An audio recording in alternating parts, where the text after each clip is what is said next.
ועכשיו אני שמחה להזמין את המרצה הפותחת של הכנס, מכיוון שהיא מבינה עברית ודוברת עברית, אני מציגה אותה בעברית. פרופסור דפנה אויזרמן היא פרופסור לפסיכולוגיה ולחינוך ותקשורת, מנהלת שותפה של מרכז דורן סייף למוח ולחברה באוניברסיטת סאות'רן קליפורניה. פרופסור אויזרמן היא בעלת שם עולמי בתחומה וקיבלה פרסים רבים על פועלה. היא חוקרת כיצד שינויים בקונטקסט משפיעים על האינדיבידואל, על תפיסת התנהגותו ועל משמעות הסיטואציה שבה הוא נמצא. את התהליכים הפסיכולוגיים העמוקים האלה היא מתרגמת להתערבות, intervention בשטח, כגון בלמידה ובתחום הבריאות. ופרופסור אויזרמן תדבר כעת על שימוש בטכנולוגיה לשיפור הישגים לימודיים באמצעות העלאת מוטיבציה מבוססת זהות. בבקשה.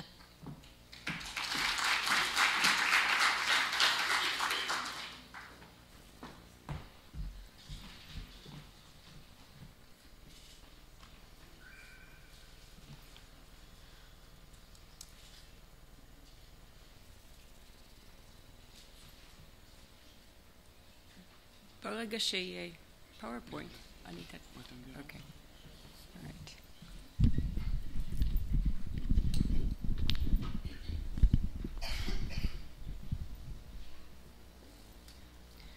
לפני שאני אתחיל, אני רוצה בקצרה להראות לכם לפחות את התמונות של הצוות מחקר שעובד איתי.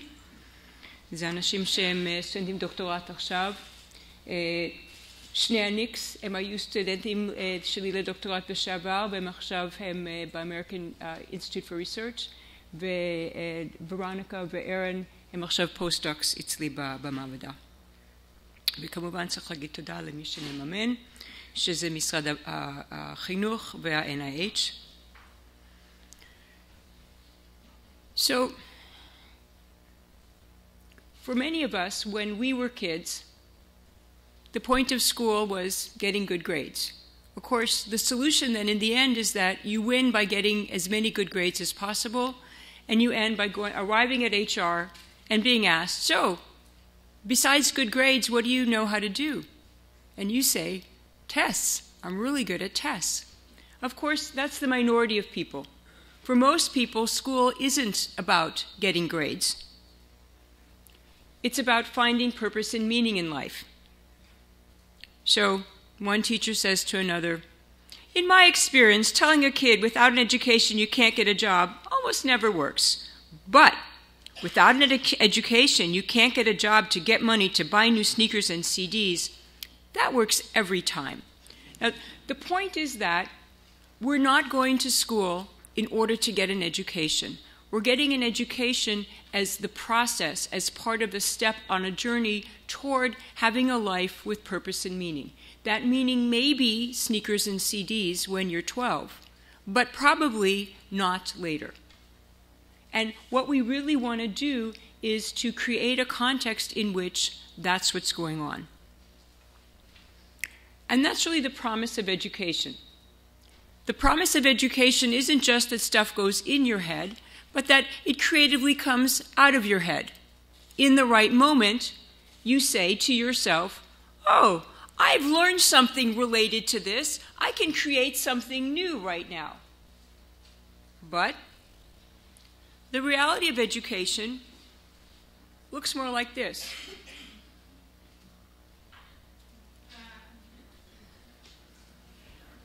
Kids underuse adults, underuse the resources that are available to them because when it's easy, they think, oh, this is boring. It's trivial. And when it's difficult, like the girl looking up, rolling her eyes in the back of her head, you think, this is impossible. Why am I being asked to do that? But of course, there's an alternative. And the alternative is, when it's easy, it's possible. And when it's difficult, it's important. The first version is demotivating. I never need to work. If it's easy, it's trivial, just not worth my time. If it's hard, it's ridiculous, too hard, impossible, really not for me. Whereas, if you think when it's easy, it's possible, then you're going to get going. This is easy, I can probably do it. Oh, now it's getting hard. Difficult, well, no pain, no gain. If it's difficult, then it's really worth my while. So it's not the experience of ease or difficulty, it's the interpretation of that experience that really matters. People are very sensitive to their interpretations of experience. Teachers assume that when kids do not do well on an exam, they'll learn from that. And they'll say, oh, I must not have studied enough. I should study more, or I should study better. Unfortunately, that's not what happens, because poor learners assume that easy ways of learning are the better ways. What's an easy way of learning? ללמוד את הכל בלילה לפני המבחן. Or, לקרוא את הכל פעמיים. Right? That feels like an easy thing to do. Those are not very efficient. יכול להיות שלמחרת המבחן, בבוקר של המבחן, אתה רושם, ולמחרת הראש ריק, יצא מהראש לנייר, אין שום דבר לא נשאר. Which works for the immediate grade, but does not work if you actually needed to know the stuff for the next class. Then you can say, I don't know, I had a class in that, but I don't remember anything. So what's the alternative? What is learning that actually results in retaining memory? It's often more difficult learning. It's reading some each week during the course of the semester. It's self-testing and not just writing a yellow line across the page to mark, right? It's taking notes and testing yourself on those notes. It's more difficult. Because students who don't do well don't use those difficult strategies, then we have a phenomenon called unskilled and unaware. You think you're a superstar, but you're actually not. You imagine it must have been easy. In class, we were doing 1 and 1 is 2. It was so easy, I didn't need to study at all. And then, pitom b'mivchan, count how many chairs there are in the room and calculate the diameter of the sun. What? היא משוגעת. אז אני לא לומד שיש לי בעיה בלמידה שלי, אני לומד שיש בעיה לאחרים. So, when you interpret ease as being the right way to learn, then you don't learn from your mistakes. Moreover, we use that same idea of ease to try to figure out what's the social norm here, the descriptive norm. What do we do? And what I want to do as a student is do what everybody else does. Hence, אם אני חושב שהנורמה בכיתה זה שאף אחד לא לוקח את זה באמת ברצינות, אז הרבה סטודנטים שהם היו יכולים ללמוד יותר טוב, הם לא עושים את זה, כי זה לא נראה כמו מה שאנחנו עושים. So, teachers need to create a context in which, when it's difficult, it's important. The strategies that are hard for learning are the ones that I want to do. And we, as a class, our norm is to work hard. But it's not all that easy to do that, is it? Because, as it turns out, people are very sensitive to the first thin slice. הרגעים הראשונים, אתה נכנס לכיתה, ואתה עושה שיפוט מאוד מהיר, האם מהמורה הזאת, מהקורס הזה, מהחבר'ה האלה, אני אלמד משהו, או לא? אם זה נראה משעמם, לא מאורגן, לא בשבילך, גמרנו. You're not going to change your mind. And, למי שמעניין אותו, it turns out, it's a very good predictor of course satisfaction at the end of the semester. It's a very good predictor of whether your principal, המנהל מבית ספר, ייתן שיפוט חיובי או שלילי בסוף השנה. People take that thin slice, they make a prediction, and that's the way they act. So you, as a teacher, will not fix it. If it's not good right away from the beginning, you are absolutely right that something went wrong and it's going to be a problem. So, אנשים משתמשים בהרגשה שלהם של האם easy means possible, easy means the way to learn. The norm is that we do things easily, and am I going to believe you? לפעמים אנשים מנסים לתקן את הבעיות האלה with heavy-handed thing. Now you listen to me, you guys. Stop this messing around. Don't you know you'll never go to university if you don't start studying harder? Sadly, that never works. Shockingly, it never works because התלמידים בכיתה יושבים וחושבים, מה את משוגעת? אני אסביר לך 3 סיבות למה זה הבעיה שלך ולא הבעיה שלי. It's not the way we do things here. And the more I think about how stupid you are, the more convinced I am I should not listen to you. So heavy-handed influence attempts tend to backfire. In pop psychology, it's often, in fact, called reverse psychology, right? I tell you the opposite of what I want you to do because you'll counter-argue me and do the opposite. So in this, right, I didn't want you to litter, so I told you to throw garbage on the floor, and then you stopped doing it. Unfortunately, it doesn't work quite that well. What we do know for sure is that heavy-handed influence attempts backfire. It's not clear that you can control that. So in terms of a learning strategy, you don't want people to feel that you've taken their freedom away. You want them to feel it was their choice. So how are we going to fix that? How are we going to create a context in which when it's easy, it's possible, when it's difficult, it's important? I think that the norm is that we all work hard. I believe that the way to learn is through engaging with the material. And I think that in this classroom, our thing to do is to work hard. So having that as the goal in mind, I developed basically a very simple, but I think quite robust theory of how motivation would work. People are motivated to act, להתנהג, to make sense of their experiences, להבין את העולם, and think in ways that fit their identities. They assume that who they are is a stable predictor, but identities are dynamically constructed in context, because thinking is for doing.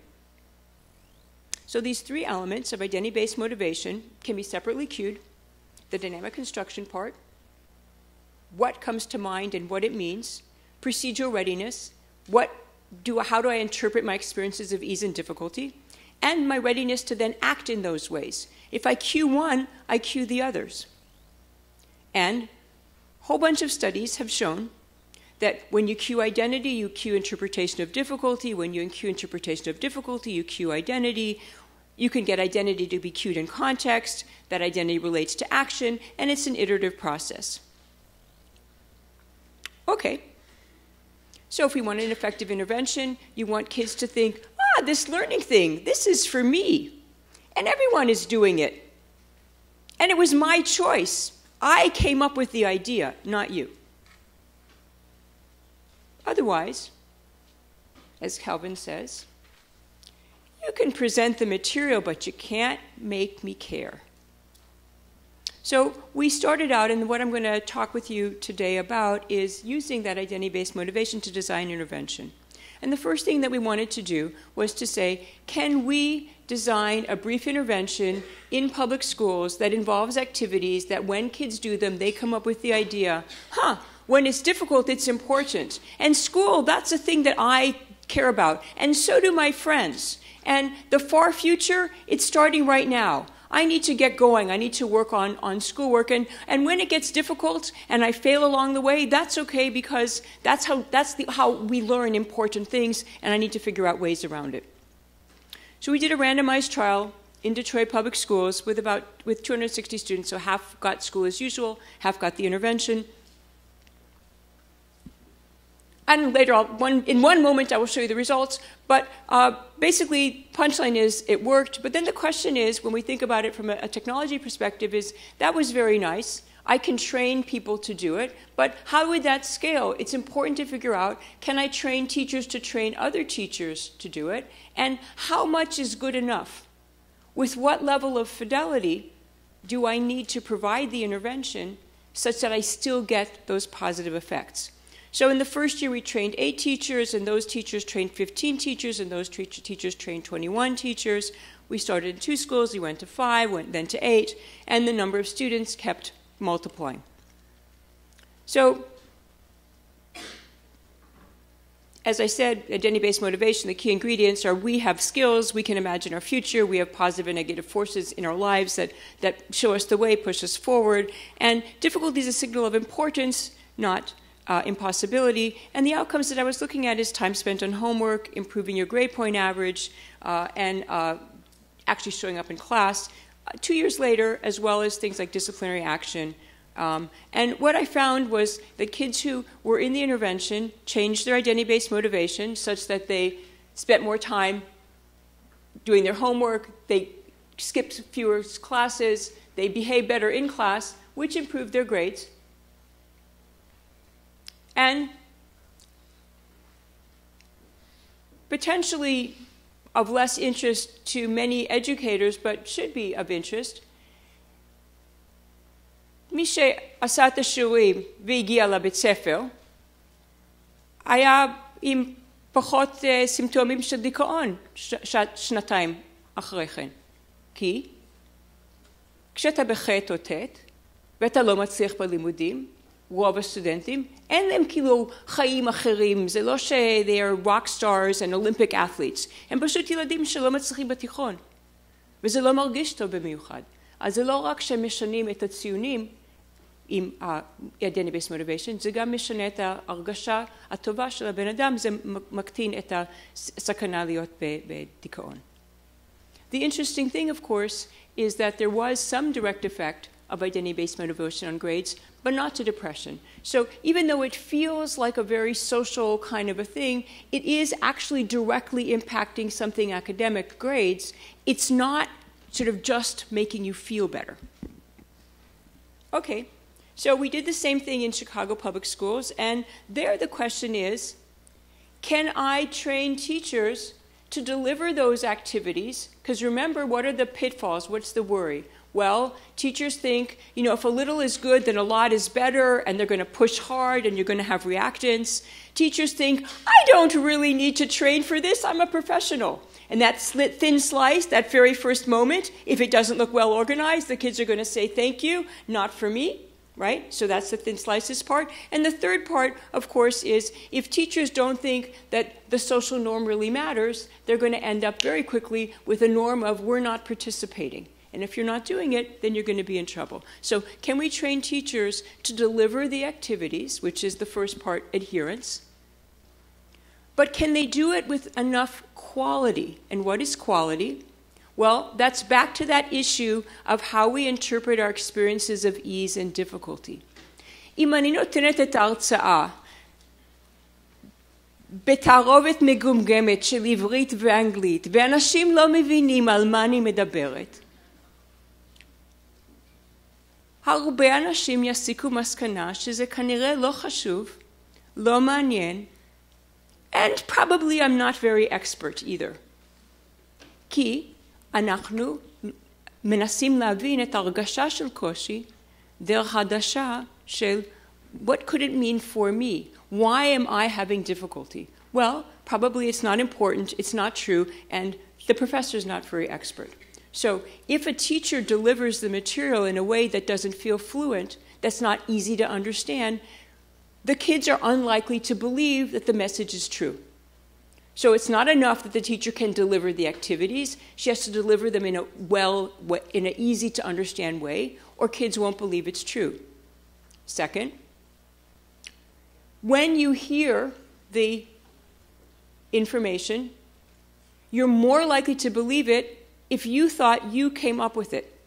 So if I tell you that the way to do this is there's 3 elements of identity-based motivation. The identity has to come to mind. It has to feel like a me thing to do. When it's hard, I have to say it's important. And the strategies have to feel like things I'll do. You go, I don't know. That's kind of boring. But if at the end of the lecture you walk out and you say to yourself, I know, I heard this lecture and it occurs to me that identities are dynamic and created in the moment. And I have an example of a time that it happened to me.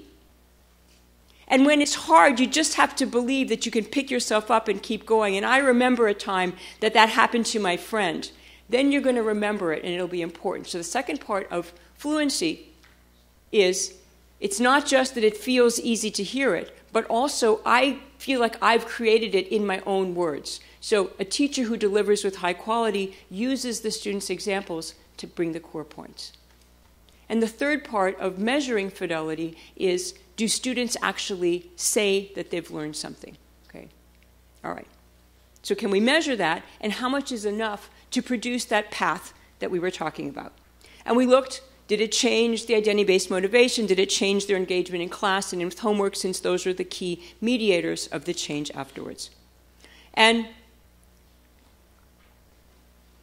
this is a structural equation model. Doesn't matter. The paper has all the details. What I'm wanting to show you is we can measure adherence, quality of delivery, and fidelity. This was in the first year. Yes, it did change some of the elements of identity-based motivation, and those in turn changed some of the outcomes. The interesting thing was that this was the first year.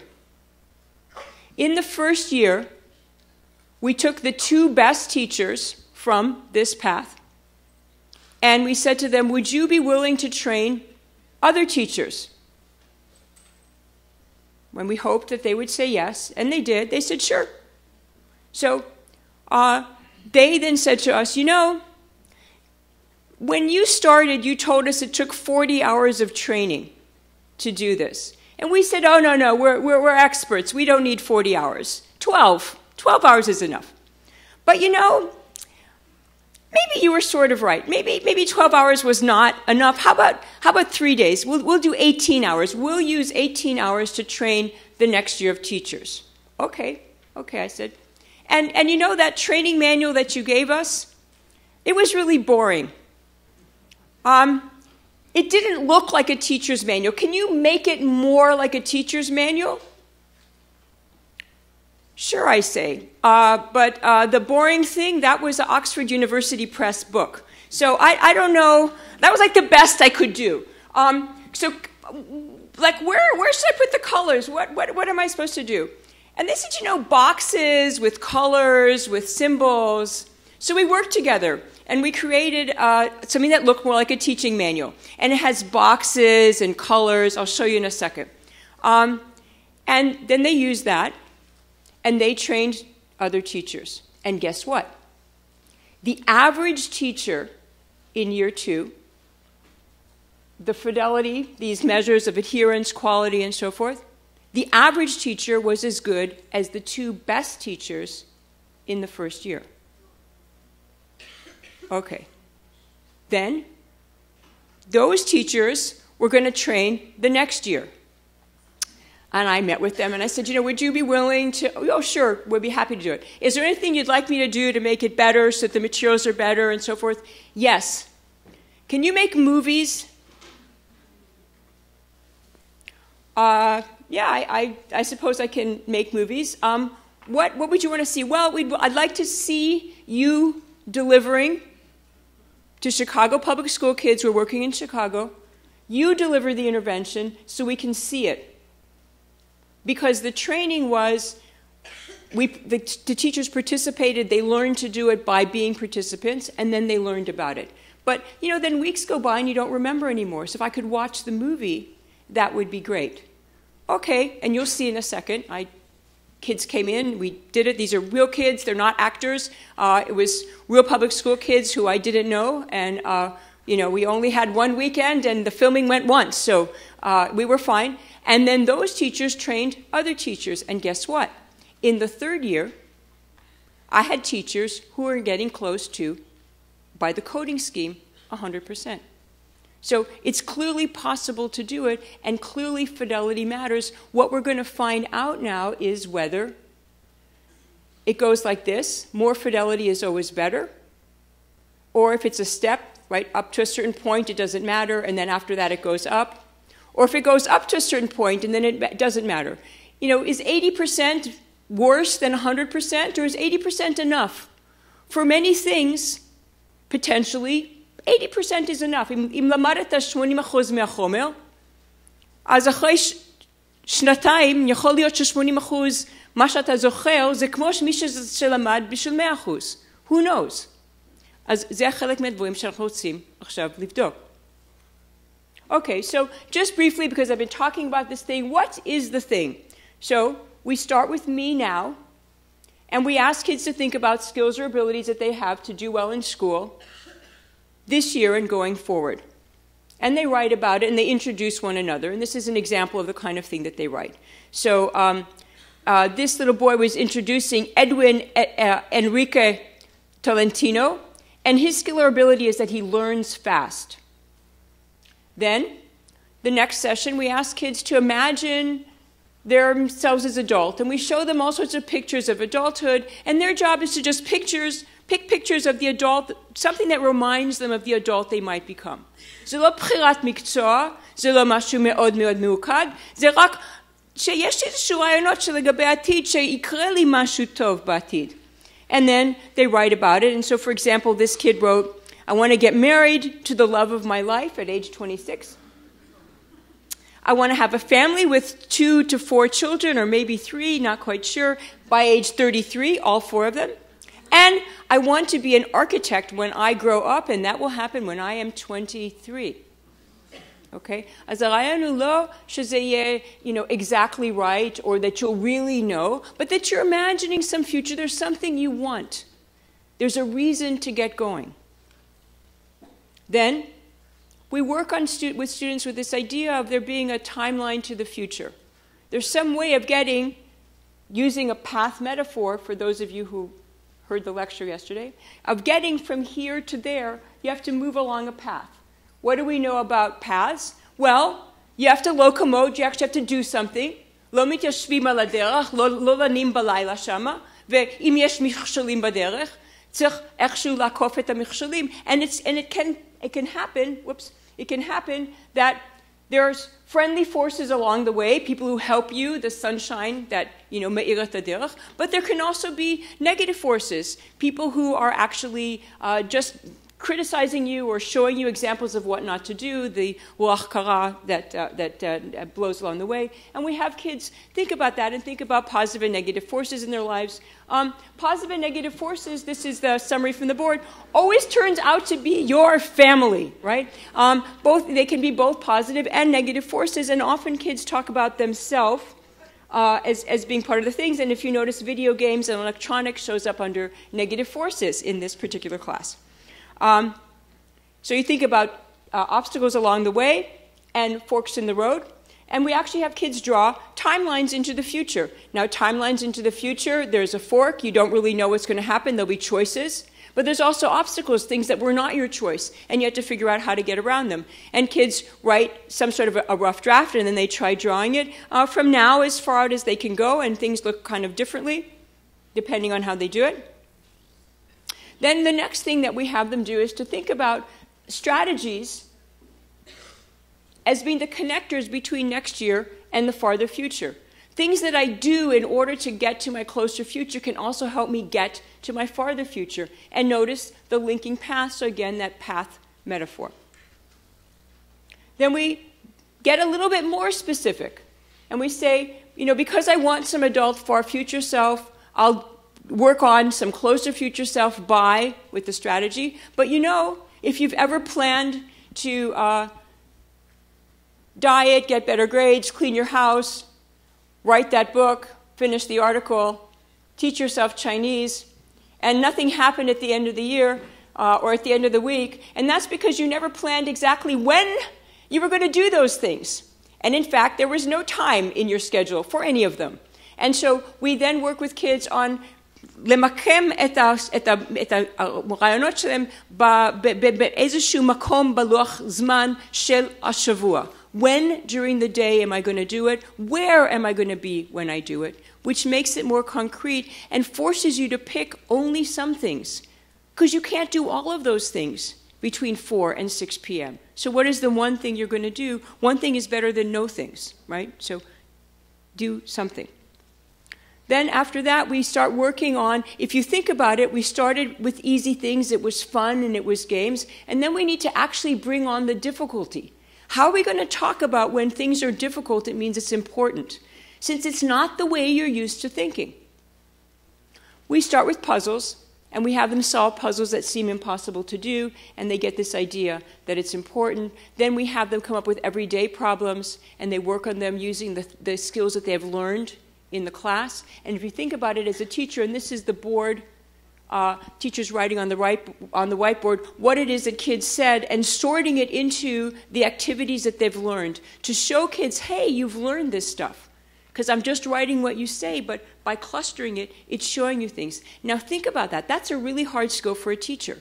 So I had to really train the teacher because she couldn't just have memorized a text. She has to take live what the kids are saying, and she has to figure out how to organize it. So we had to have a manual that was really clear, lots of good examples, and the movies help, right? So you can see it. Then the last thing we do is the thing that teachers always want to do first. Let's have a career plan. And I said, no, because no one knows what they want, and all you do is make them feel like idiots, right? You have to have a plan. Yeah, but you don't know what you want. And so we only do it at the last session, and it's still not a career plan. It's just saying, do you know how to finish 8th grade? Okay, what of that information is relevant l'tchilat hatichon? And what of that actually, how do you actually finish high school? And the better high school that you're in, the easier it is to do that. And every country has their different system.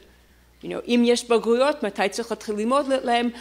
What is the system? To what extent do you have to know, and to what extent do others going to tell you? And does that then work? Is that then you're done? Is that all you need to go to college, or is there something else you need to do? זה לא שילדים ילמדו את הכל תוך החצי שעה הזאת, והם אף פעם לא יצטרכו ללמוד את זה מחדש, אלא שזה נותן להם את ההרגשה it's not a big mess. People can know this stuff. It's organized, and I can ask. Oh, that's it, we're done. Okay? But you have to do an activity to get that feeling. And then we do a wrap-up, moving forward things so that kids can look back on all the things they've learned, get a sense of coherence, and, of course, teuda, which I didn't think of, but I got mashov me'eladim, mazeh en l'olma kam teuda, achay kol avodah azot. So we give them a teudana. Okay, so why care about fidelity? I hope I convinced you that doing these activities is not so simple. And if I don't know if the teachers are doing it well, why should I assume that what they're actually doing has any connection with the thing that was the active ingredient that actually produced the effect? So teachers frequently object to being responsible for implementing classroom interventions. They say, I don't have the resources. This requires too many people. I have 30 kids in my class or 40 kids in my class. This is too much. It's too complicated. And you didn't give me stuff that actually tells me what to do. It's too general. And the supervision either is a waste of my time or is just not enough. And teachers are right to be skeptical, because a lot of what teachers are given actually is not all that useful. They're right. And the interventions themselves, for those of you who are at the Open University and are developing teaching materials and are developing the materials for spreading the knowledge base, know that the development process is very expensive. And if you're not doing something that's actually plausibly going to work, it's actually a huge waste of time. And attempts to scale, like what's being done at the Open University, are wildly expensive. It's a huge investment of resources.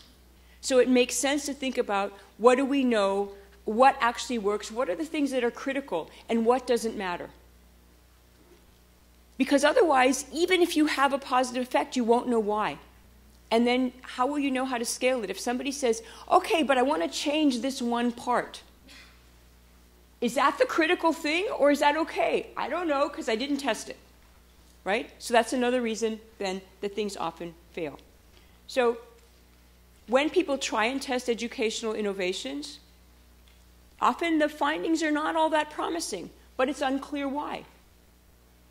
So a detailed assessment of what was done and how well those things were done is not obtained. When people say they're measuring fidelity, what they're often measuring is something like, well, you said 12 lessons, I gave 12 lessons, so it's the same, right? Or the kids were supposed to show up. Well, 50% of the kids showed up. Good, right? Done. And the problem is that's too gross a measure. We need much more detail. Because often things aren't delivered as intended. And so the pattern of effects that you intended to find isn't there. So we have these problems of adherence, quality, the light touch thing, and the fidelity of receipt. People don't take home what you want them to. So how did I actually do that here? So I'm claiming that we did it. What did we actually do? Well, if it's manualized, then I know exactly what's supposed to happen and how the kids are supposed to respond. So in the first round of this, we literally had an observer sitting in the back of the room with sheets like this for every single session with a check. But the last round in Chicago, we videotaped. So I had a videotape which allowed me to have everything double-coded. So then I can tell you, I know exactly what you did. I watched the videotapes and we coded. So did you do what you were supposed to do, and did you get the intended response? What about quality? What do I mean by quality? Well, again, watching the video, and I'm asking, you get a 0 if the take-home point on skills and abilities, that was that first session, is not evoked at all by the activities. You did something, but that's not what it was, right? So how would that look? Well, the teacher shares incorrect definitions or her examples are bad, right? Next point up. Take-home on skills and abilities is partially evoked, but the framing was unclear or inconsistent. At times, definitions and examples of skills and abilities are correct, but sometimes they're wrong. The teacher does not correct students when they share likes and dislikes instead of skills and abilities. Next point up. Take-home point on skills and abilities is clearly and consistently evoked. Everyone has skills and abilities to help them through the school year. This message should appear at the setup and at the summary of the activity. What is the best one? Well, it gets even better if the concepts are being given by the students, if the examples come from the students. So all the students get to share their skills and abilities. The teacher reinforces that everyone has skills and abilities, and this is evoked at the end of the share-out. Evoked is about that comes from the students, not that I tell you. And the bonus point is that you do all the things from 3, and the teacher in the course of doing this gives students a feeling that they have choice here. They're creating this thing, so their concerns, their expectations are going to be heard in this room. And as the students is talking, the teacher's actually listing things. So it's not just that I'm going, yes, yeah. I'm actually writing it down so that the presence is there. So every single session, we literally did that. That's how we know whether you are delivering with quality. And the thing on the bottom with those nice thumbs up and thumbs down is basically, was the pace and the repetition and the clarity together converging to give you this sense, this is true. We all have skills or abilities. If it's slow and it's boring and it sounds dumb, you get a thumbs down. I'm sorry, your kids aren't believing this, right? If it feels fast and exciting and fun, you get a thumbs up. And that's how we're coding those things. What about the last part, the fidelity of receipt? Well, each session has one core take-home point. So at the end of the intervention, I just ask the kids. And these are the items. So I can introduce myself in a way that emphasizes my skills. I can imagine myself as an adult working, having a family, friendships, having a nice lifestyle, and participating in my community. I can draw a timeline to get to my adult images, including obstacles and forks along the way, and so forth. A single sentence that describes each of the things that the kids did. Did they feel that they could do this, right? So that's together the code of fidelity.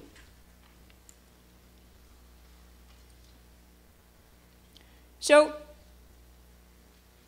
we started with me saying, oh, this is really easy. Listen, I'll have you participate in this. You'll learn how to do it. It'll be simple. And we learned to develop, in the end, the technology that we developed for teachers was movies, right? There's a website. They can go, and I'll show you in a second. They can see the movies. They can pull the materials. It's all there.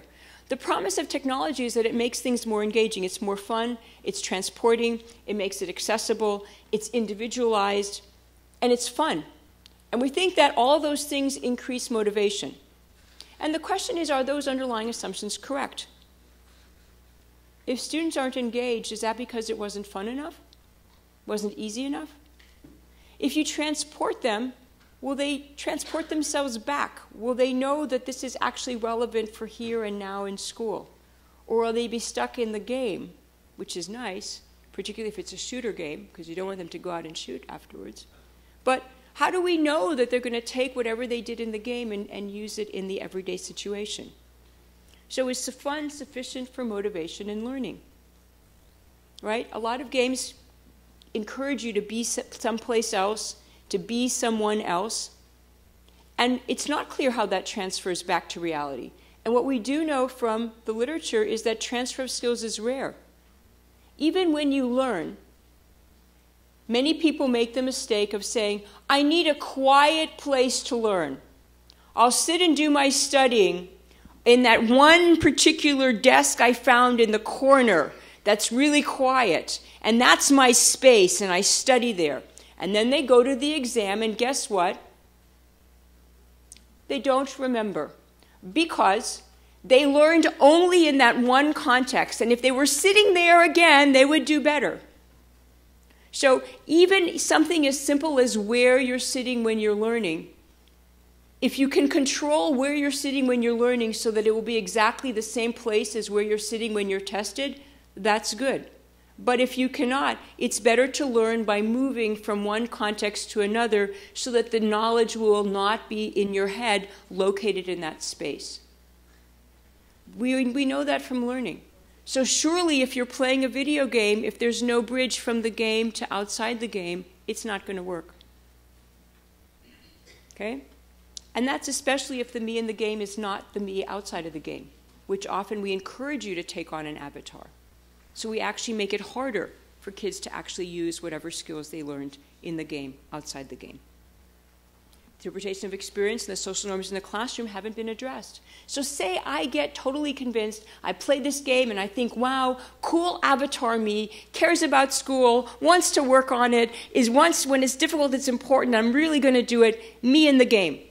Then I arrive in my classroom and I look around and I think, the cool kids are too cool for school and they're not working, so I'm not going to do it either. If the game doesn't address the social norm, it's unclear how you would expect for it to work.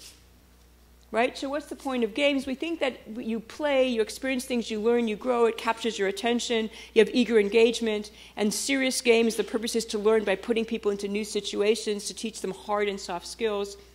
But none of that actually talks about the things that we've just been talking about. So the problem, people think, is how do we make learning fun? But there's no evidence that the problem is that learning is not fun.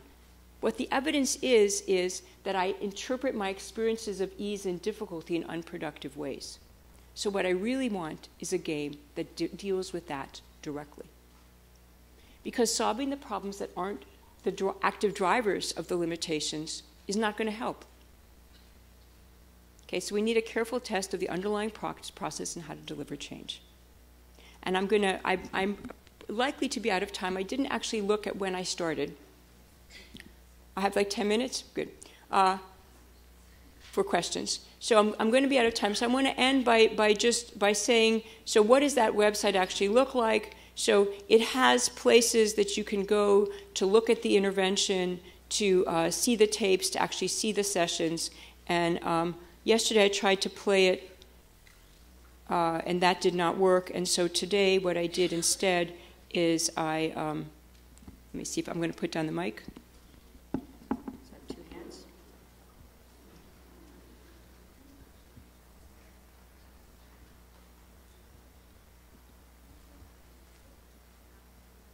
To see if I can open up this way. So here, for example,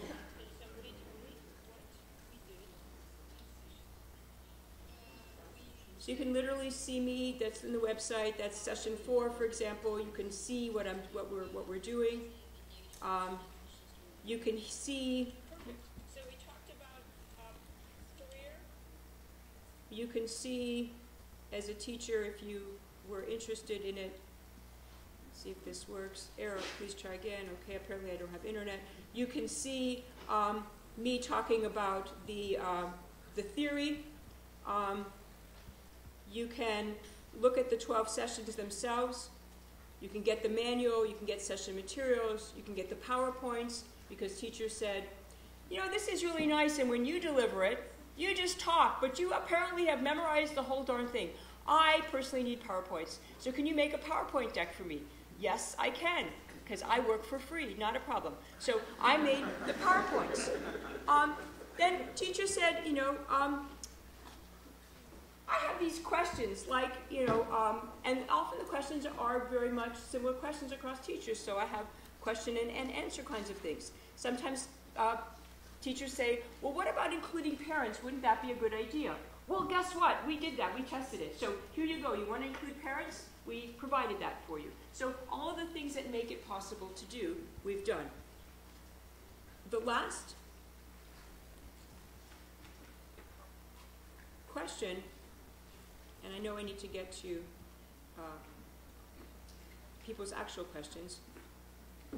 The last question that we had is, can we develop this, instead of the intervention being supported by video, what about if we make a game that kids can just play? Can that work? And so we actually have a game version. That's Game Me. And so instead of just providing tech support, what about providing a digital version? It eliminates the need for teachers. It unfortunately eliminates teachers, which then means the teachers themselves aren't getting the skill. But the challenge there, as I said, is to establish the social norms, the realness, that this is me, this is my life, and that we continue outside the game.